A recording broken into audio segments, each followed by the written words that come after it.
Well, one of the particular problems you had, and you detail in the book, is dealing with the Washington Post, where they basically gave someone else a forum to totally attack your company, and they wouldn't give you a forum to defend it. Tell me about that.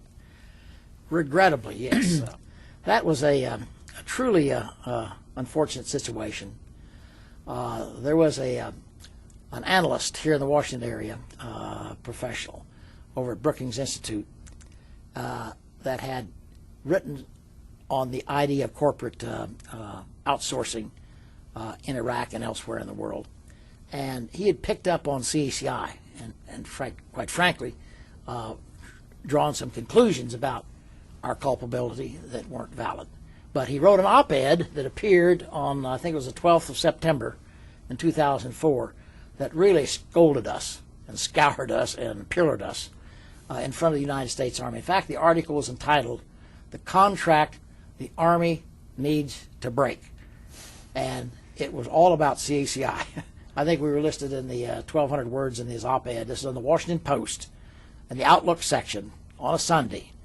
And we were mentioned, I think, 12 different times, alleged to have done this, that, and the other thing, almost all of which was not valid nor true. So that really got me going. And we corresponded not only with that particular individual, but also with the Washington Post.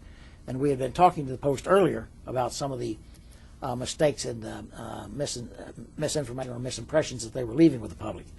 Tried to get their attention, really never did. They did come over and spend some time with us here, their editor, but really didn't really focus on our issue, I don't think.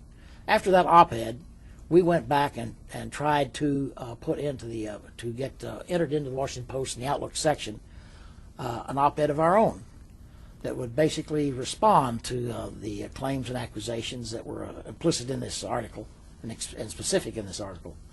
But we were refused and turned down. And part of that process, I approached Don Graham over at the Post with the idea of trying to get some attention on this matter.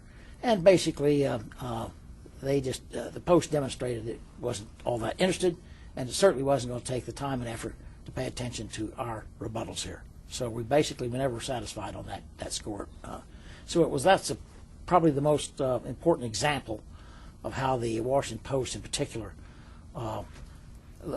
handled our story. I'll just say that. Mm-hmm.